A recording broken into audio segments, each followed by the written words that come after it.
Cher jury, bonsoir. Vous avez en face de vous 55 rides qui ont résisté à l'appel de l'acide botulique. Parfaite, mais pas refaite. Non, c'est pas de l'intox. Le botox a encore frappé. Et les victimes de la norme sont tombées dans le panneau. Et moi, je suis tombée dans le boulot. Enfin, oui, je veux parler du jus. Le jus de boulot, du naturel, quoi. Oui, chers auditoires, nos ancêtres élaboraient des produits naturels à partir des végétaux. Les religieux, passionnés de botanique, ont trouvé des élixirs de jouvence. Je vois l'abbé sourire. Hosanna, au plus haut des yeux, un sérum de jouvence. Résurrection, une lotion tonique. Sainte huile précieuse, priez pour nous pauvres botox.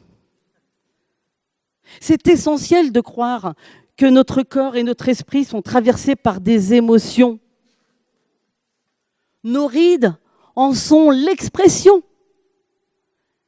Dame Nature nous offre généreusement sa potion de graisse.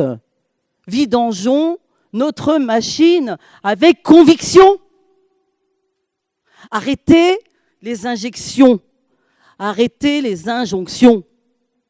Le botox, c'est du plastoc, c'est du toc, ça coûte du fric et c'est toxique. Les aiguilles empoisonnées dans la peau bloqueront vos muscles faciaux et vous n'aurez plus de larmes pour pleurer. Vos lèvres ressembleront à une fente labiale dépourvue de commissures. Vos joues charnues seront de vieilles pommes flétries et figées par la paralysie de croire que l'idée qu'elles pourraient devenir mûre. Ne croyez pas que le bonheur, c'est de ne pas en avoir. Alors de grâce, mesdames et messieurs, la vérité, ne vous laissez pas transformer. N'ayons pas peur de vieillir, mais de s'entretenir. Ne sacrifiez pas votre porte-monnaie et votre beauté sur l'autel de l'artificialité. Rigolez pour actionner vos rides et vos ridules et les faire exister. C'est pas ridicule. Il n'y a point de masque qui puisse cacher notre âge. Il n'y a que des vitamines. Alors prenons-en de la graine. C'est ce qui nous donnera bonne mine. Merci.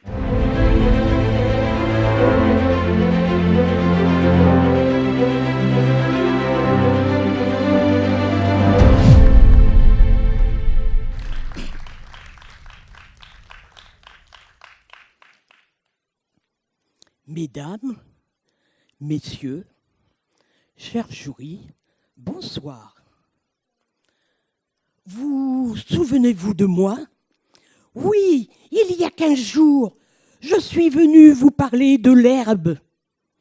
Non, pas le cannabis ni le cannabidiol, mais simplement savoir si l'herbe est plus verte ailleurs que chez moi. Vous m'avez tellement applaudi que cela a donné envie au jury de me revoir lui aussi, mais avec un nouveau sujet, évidemment. Écoutez bien ce nouveau sujet. Le malade imaginaire creuse-t-il le trou de la Sécu? Mais pourquoi me poser la question à moi et pas plutôt au médecin ou à la Sécu? Ils ont dû juger que cela fait partie de mon devoir de citoyenne. Il faut dire, tout d'abord, que Molière a écrit Le malade imaginaire.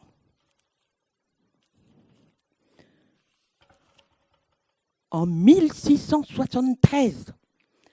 Et pendant qu'il jouait la 4e représentation, il a fait un malaise. Oui, un malaise. Ses laquais le conduisirent en chaise à porteur jusque chez lui, où il y meurt quelques heures plus tard. Non, Molière n'était pas un malade imaginaire. Il avait la tuberculose. Oui, la tuberculose.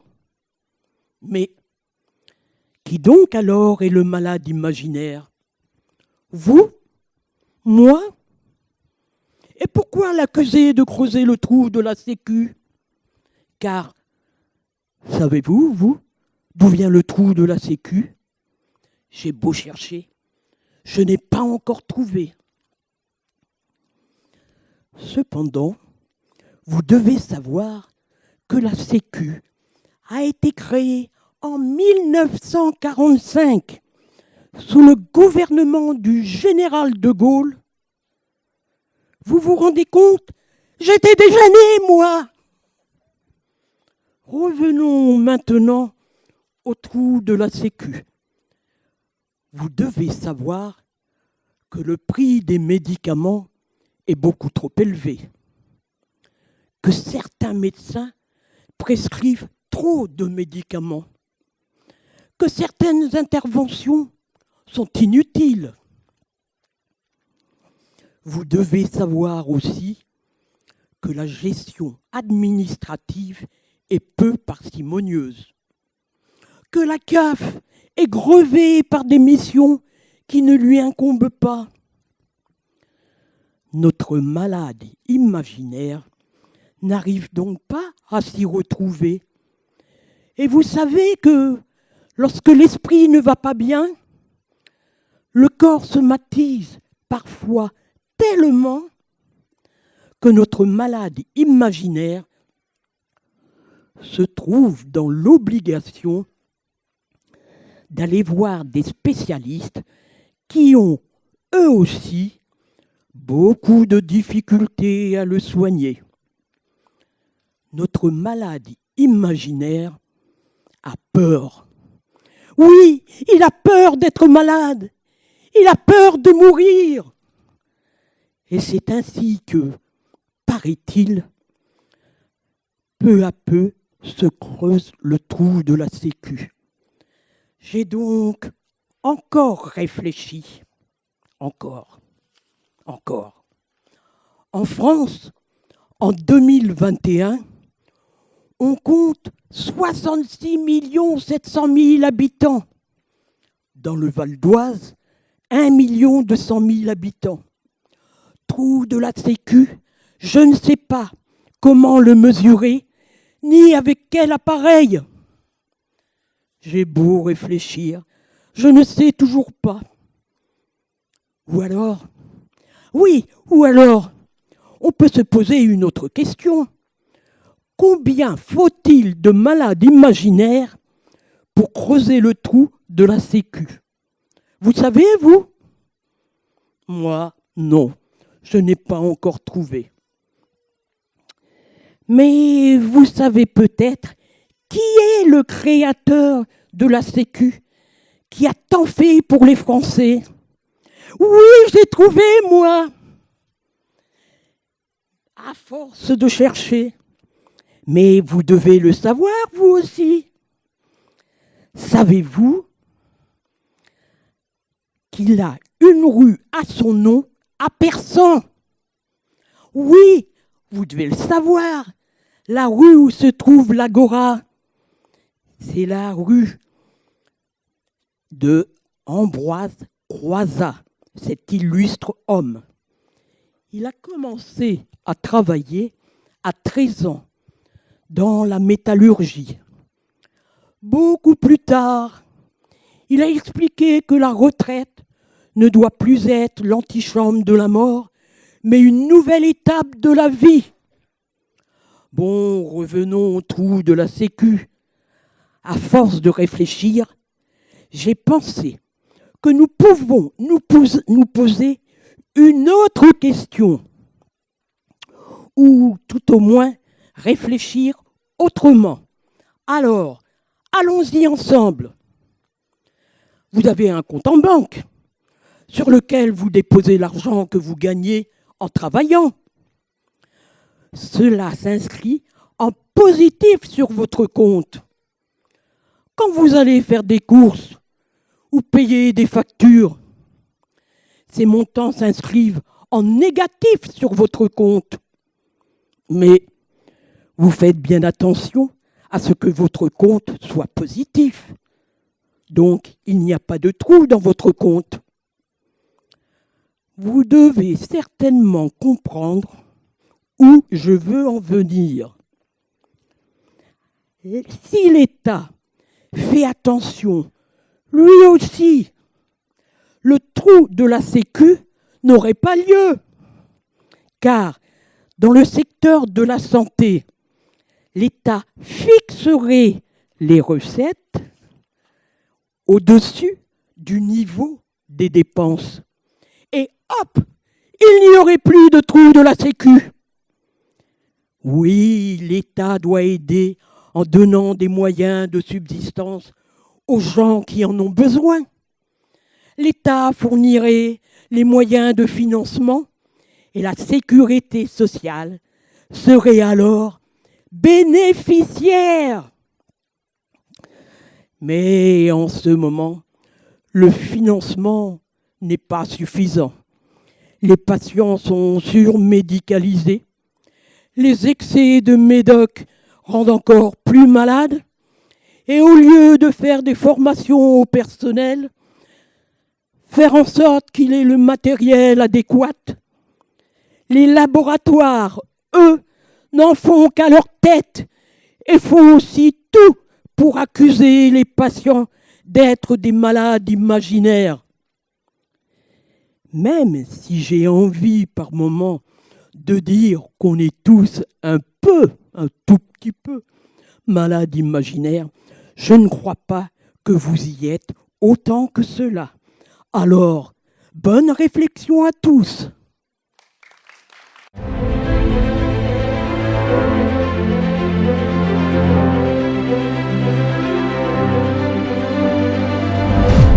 Alors, d'abord, avant d'entamer mon sujet, j'aimerais en profiter pour remercier toutes celles et tous ceux grâce auxquels je suis là devant vous ce soir. Je veux parler d'abord d'Anne-Fleur, parce que c'est un petit concours de circonstances, et puis de tous les autres qui tiennent la baraque, si je puis dire. La baraque, celle de la MJC. Voilà, donc un applaudissement aussi pour eux.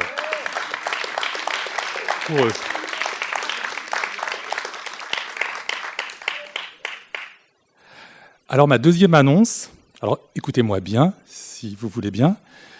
Ma deuxième annonce, c'est qu'à mon signal, c'est-à-dire quand je vais montrer la salle, à mon signal, je vais vous demander votre participation. Alors, comment ? Eh bien, c'est vous qui allez finir la phrase que je vais commencer. On est d'accord ? Oui. C'est parti.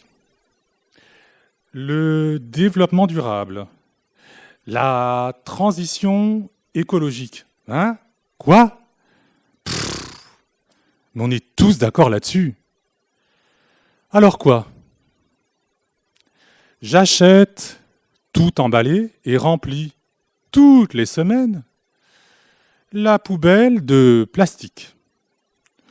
On roule en SUV plutôt qu'en berline. Question de mode. L'avant-dernier faisait 1,2 tonne. Le nouveau, 1,6 tonne. Chacun trouve normal d'en avoir de plus en plus. Mais moi, ce que je fais, ça ne compte pas.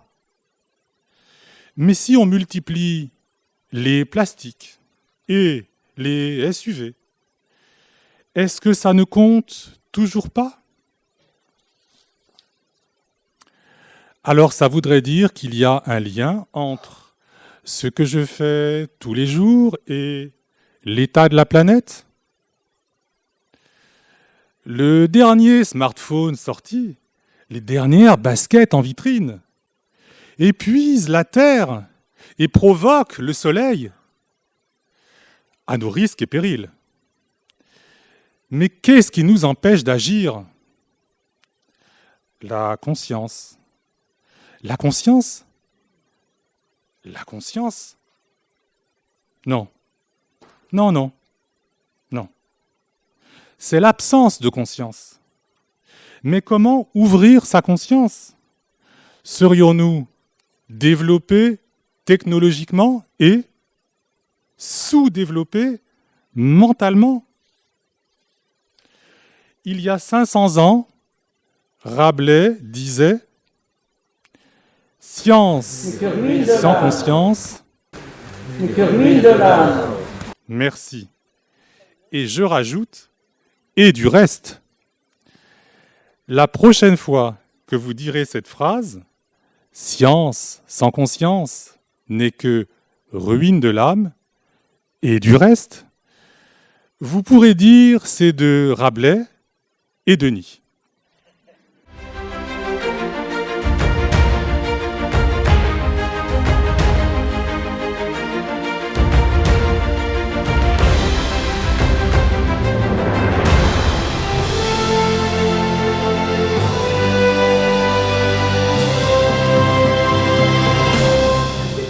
Alors, écrire un texte, c'est un morceau de vie, un morceau de rien, un morceau de tout, un morceau de moi, un morceau de vous peut-être aussi. Savoir se raconter, c'est se dévoiler. Alors, tout dire ou rien dire. Première option. Dire son originalité intérieure. Alors c'est peut-être choqué, même involontairement, puisque j'ai été sincère. Le risque serait de déplaire aussitôt, la peur frappe à la porte. Alors je prends le courage de la laisser dehors. Et je laisse couler mon fluide intérieur, coloré, brillant, élégant.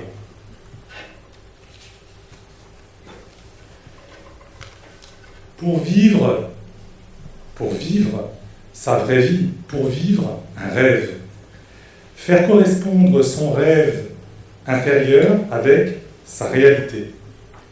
Le somptueux cadeau. Et là, je l'ouvre. Oser. Ok. Oser être.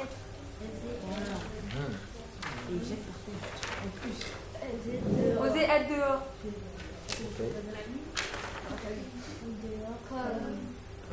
Ça fait beaucoup quand même. Dedans. Ok.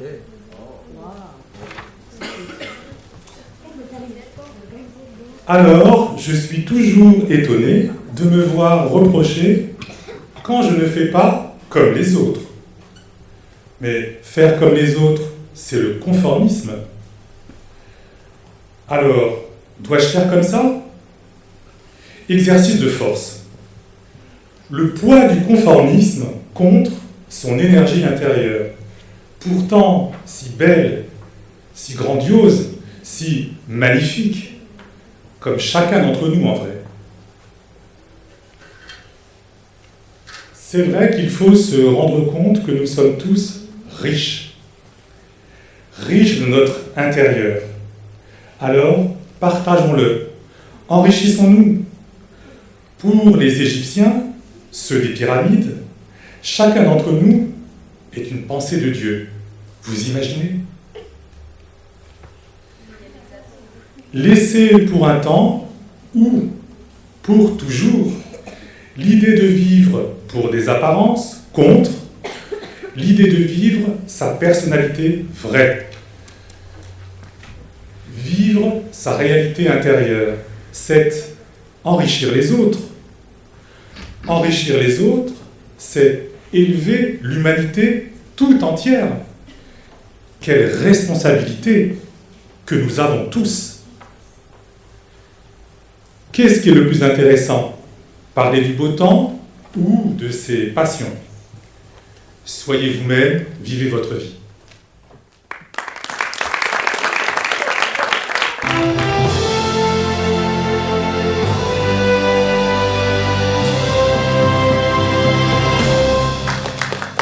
Non, la gourmandise n'est pas un vilain défaut.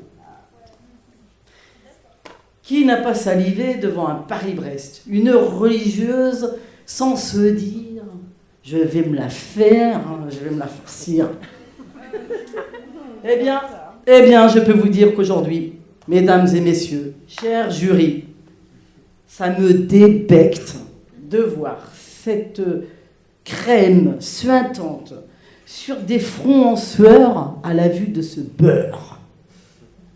Toute cette salive dégoulinante, des babines, ces bouches d'égout sur des biscuits stockés enfermés depuis 3 jours dans des vitrines, alors qu'une pomme fraîchement décrochée sur un arbre qui vous tend les bras remplira votre bouche de fraîcheur et de croquants.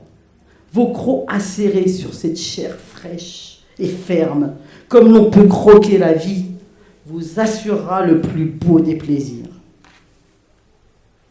Le sucre doux et parfumé, né du soleil et de la terre, viendra titiller vos papilles et illuminer vos pupilles. Sachez que ce geste vous rendra le porte-monnaie rempli et content. Votre corps n'en sera que mieux portant.